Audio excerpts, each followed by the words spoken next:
we do know that we've had one apology, which was from Councillor Scott, who said that he's at another meeting and may be late or may not be able to attend, depending on how quick or finished the meeting is. Okay, and obviously we're pending on the others. They may join us a bit later. So I think the first order of the day is that we need to do as per all the other meetings, the first one that they've had for the year is to actually elect a chairperson and a vice chairperson. So are we still happy to do that with the quorum that we've got here? Okay. Has there been any nominations come through? Yes, David. I would like to nominate yourself, Pauline, please. Okay. Anybody else? Chair. Thank you. Councillor Wallings. I'll happily second that. Thank you very much indeed. That's lovely. I'm happy to continue in the role as we go forward. Yeah, and also Matt Scott, I think he was seconding it as well, but if David is going to do it, that's smashing. Thank you. Thank you. Happy either way. Thank you very much. So we've got to do the vice chair, and David, Councillor Donaldson, I'd like to nominate you myself as in your role of sorting out all the grants and everything. I think you're the right person for doing it. So do we have a second for that one? Yeah, Councillor again, Wallings. I'll second. Thank you. Thank you very much indeed. Okay, so we've just gone through the apologies. There's also obviously, which we were going to welcome Councillor Pennington to it, because he's taking over the role from Councillor Cornford, who's stepped down because she's got too many commitments at the moment on all the different meetings. So she's stepped down, and when we see Councillor Pennington, we'll welcome him into the fold as well. So that was that one. Do we have any declarations of any pecuniary and non-pecuniary interests going forward on the agenda? None? Good. Okie dokie. So we've got the minutes of the last meeting to approve. So is everybody happy with the minutes of the last meeting? Is there any changes apart from that we have, it has been noticed that it's a Zoom meeting rather than a physical meeting? So any other changes that anybody feels that needs to be coming through? Okay, who would like to propose the minutes? Both and seconds, so all in favour. Thank you. So that's been passed. I'll make sure you get the signed copies. Jill will come into the office and sign the copies for you. At the moment, I'll just do this one here. Bear with.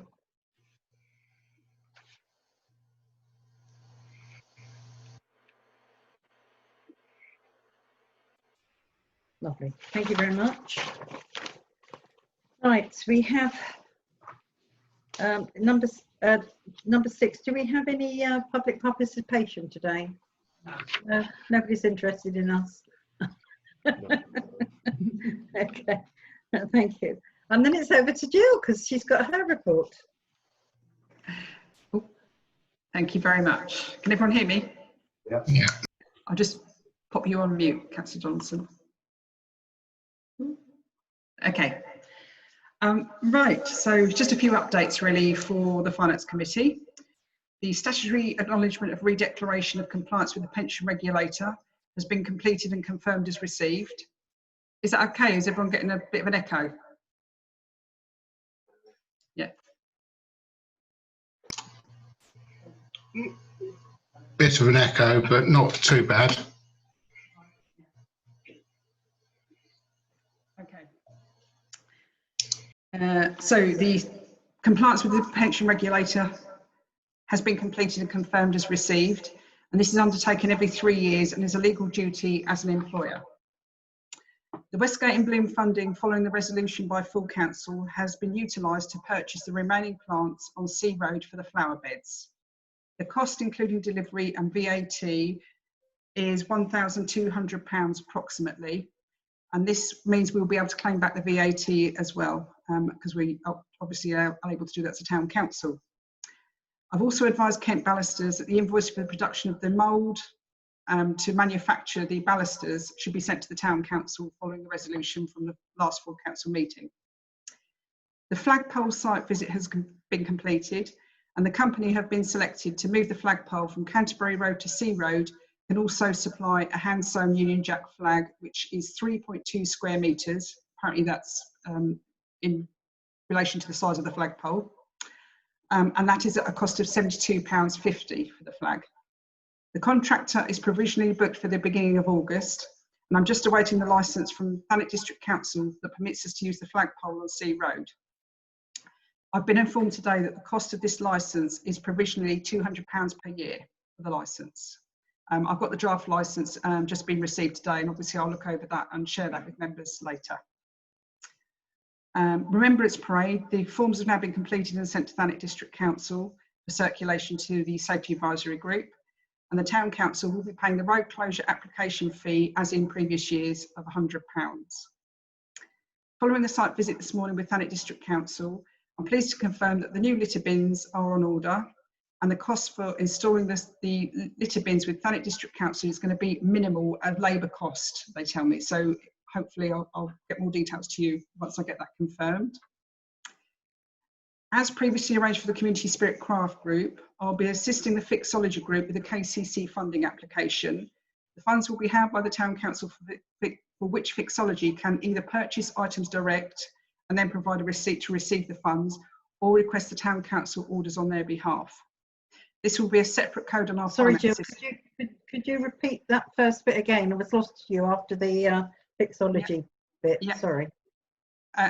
As previously arranged for the Community Spirit Craft Group, I will be assisting the Fixology Group with a KCC funding application.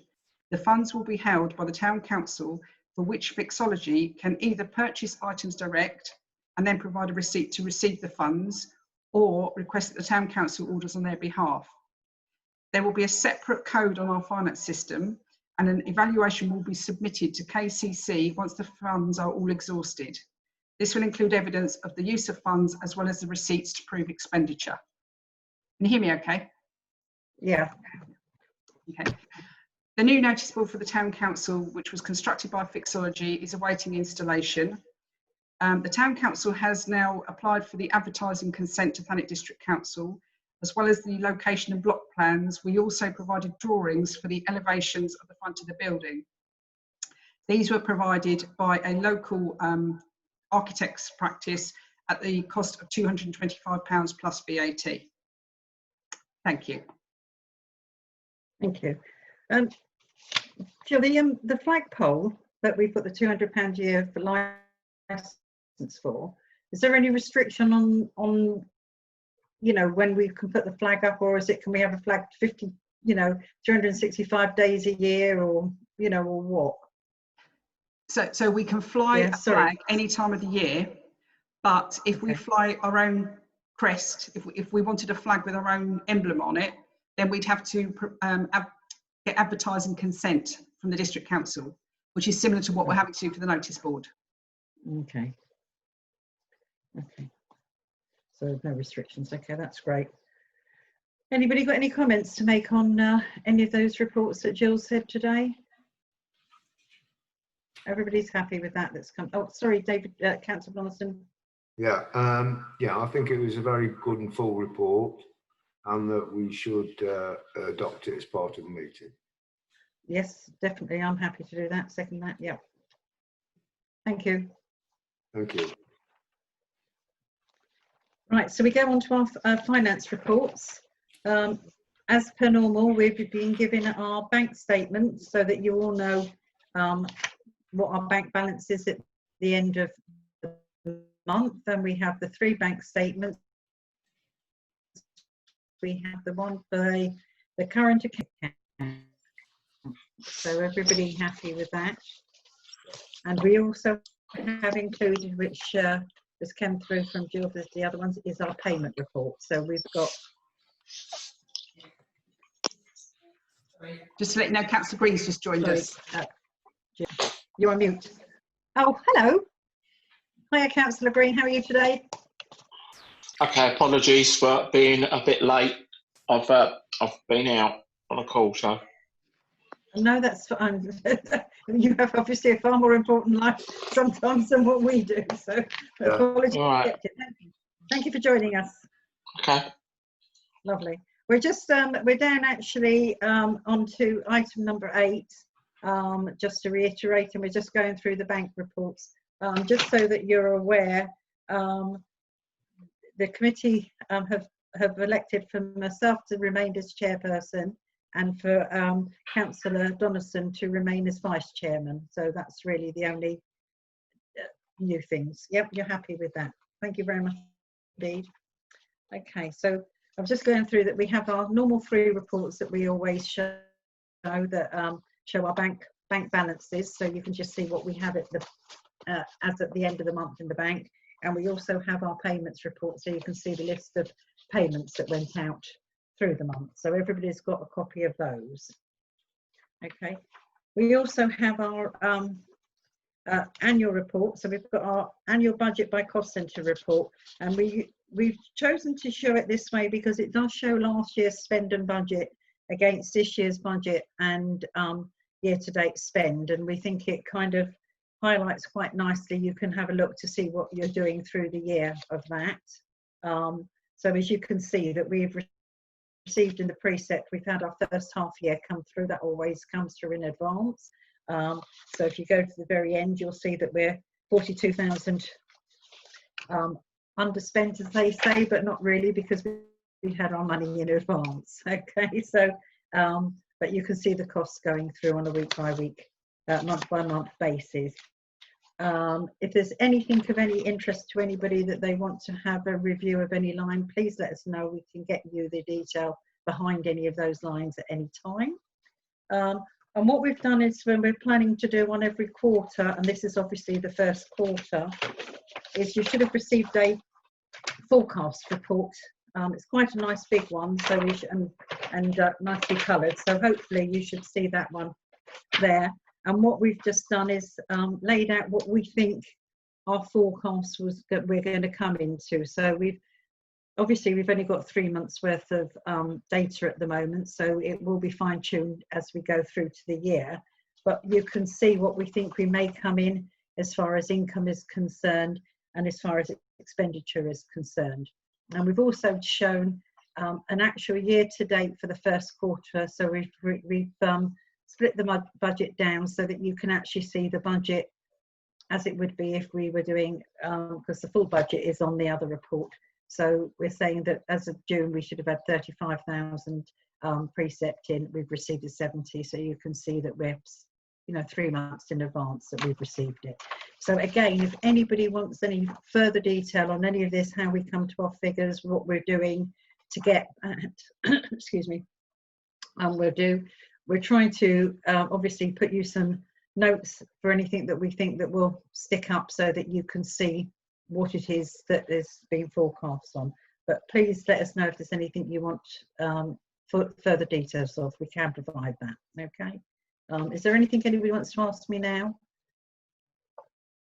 on these reports? No, everybody's happy with them. That's brilliant. So can I just have those reports accepted in as one whole one, then, if everybody's happy with everything? So who would like to propose? Looks like Councillor Donnison and Councillor Green have proposing and seconding, if you wouldn't mind. No, sorry, it was David Wallings. I beg your pardon, Councillor Green. Thank you very much. The next item is the gardens site at Lymington Road.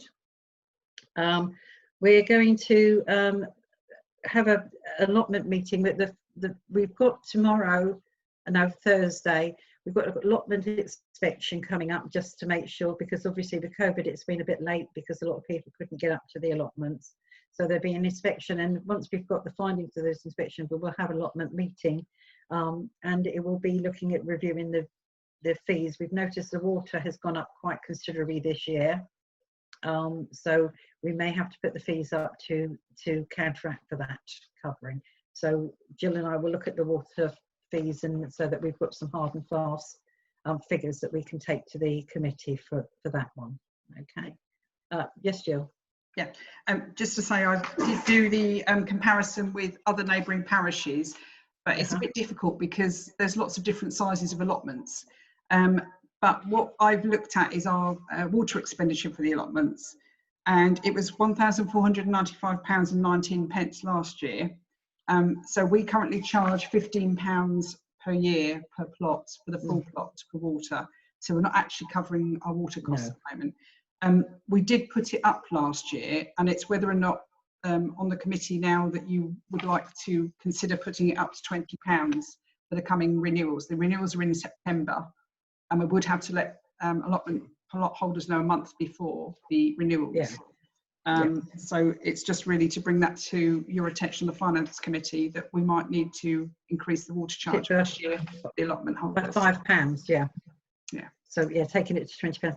I don't think anybody could possibly have any thing against that. Water costs have gone up, and it's been a particularly dry season, so people have used more. Councillor Wallings. Yeah, I was just going to agree with that, particularly if it's metered water, then, you know, no option, it's got to go up. It's fair. Yeah. I don't think the committee will have any problems against that whatsoever. Obviously, the allotments are, you know, kept fairly low because it's a community-based thing, and a lot of elderly people use it, and obviously, particularly during this coronavirus, I think it's kept a lot of our residents quite sane, you know, so being able to get out and work their allotments rather than you know, just being locked in a house, and particularly those that do not have gardens. I think it's been a huge benefits, and it's just a shame we haven't got any more ground that we could offer, because we have got lots of people who would like an allotment now, you know. So but yeah, I don't think there'd be any problem about that. With the, we've got to cover the water, and that's that, isn't it, you know. So I'll be recommending that's what I'll take forward. Okay. Sorry, yes, Jill. Thank you. So members, does somebody want to propose that that's the increase? Yeah, Councillor Wallings would like to propose that, and anybody second it? I'm quite happy to second that as well. Thank you. Yeah, I think it's you know, we must cover our costs on the water. Yeah. Okay. Don't we need to vote on it? Sorry, I didn't see who spoke then. Was it Councillor Green? Yeah, I was so say it's not like you can just change your water supply. You're tied by one hand. Yes. There isn't any other option apart from the person that delivers it. So that's right. You know, that there is no other choice. So, and I can't see how anybody could dispute it, especially as Councillor Walling was saying, and you've said, you know, water meters, etc. So particularly dry season, there's nothing we can do. No, we have to cover the costs, and as long as we can prove that's what we're doing and not taking people for a ride, you know, I can't think there's any, you know, hassle in that so whatsoever. But they all know it's a dry season. People have used you know, filled up the water butts. There's not been the rain to fill the water butts up themselves, you know. So a lot more water has been used this year. So just to check, members are resolving to increase the water fee each year for an allotment, a full plot, to £20. Yeah. Yes, please. Yeah.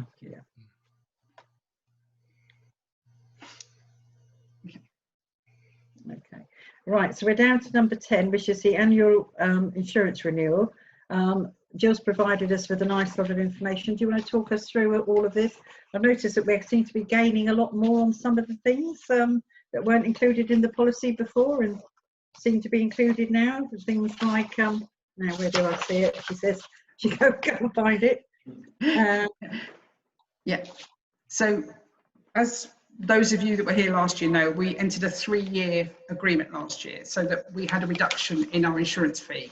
So this information has been shared with us because obviously we are honouring the 2nd year of that 3-year agreement, but they do a very intensive update with us. I mean, it's not due for renewal until August, and they are actually checking that we have adequate cover and everything.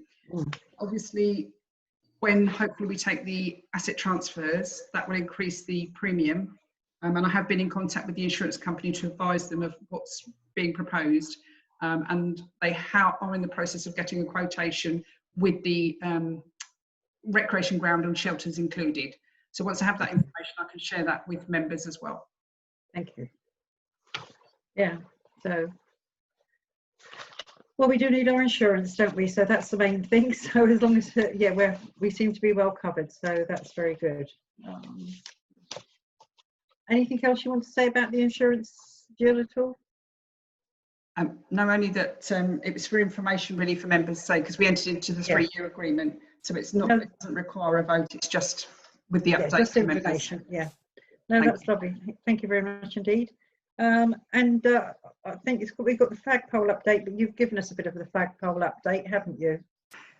Yes, I included that in my report. You did indeed, yes. So I don't think there's anything else to say upon the flagpole.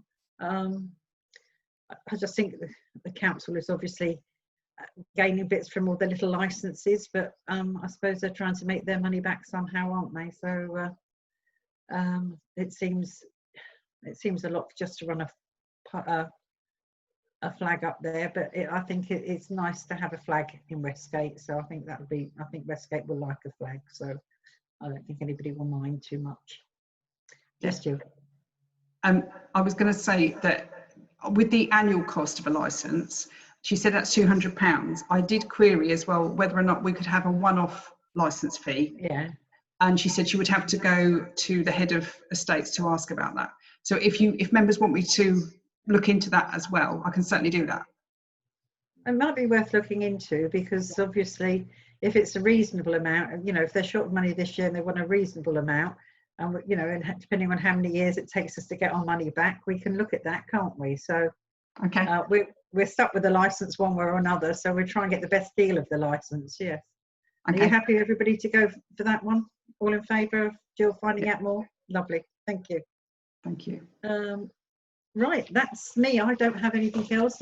We've done, unfortunately, because we haven't got our you know, events going on, we haven't got any real finance issues, although I personally would like to say that really enjoyed the Scarecrow Festival that people had, and seeing the families out wandering the streets. I thought that was really nice to see all the families out, still on Westgate Day, but social distancing. So I thought that was, you know, quite a nice thing to see, that people still were out and it was still something that Westgate were providing. I know not everybody is happy, you know, necessarily with the festival, but it was nice to see people out for Westgate. So, you know, regardless of that, it was nice to see people out for Westgate. So and that was very little cost to Westgate. I think there was just the £100, wasn't it? I think something like that. There was for, I can't remember what it was that I saw it for, but you know, just a small amount of money that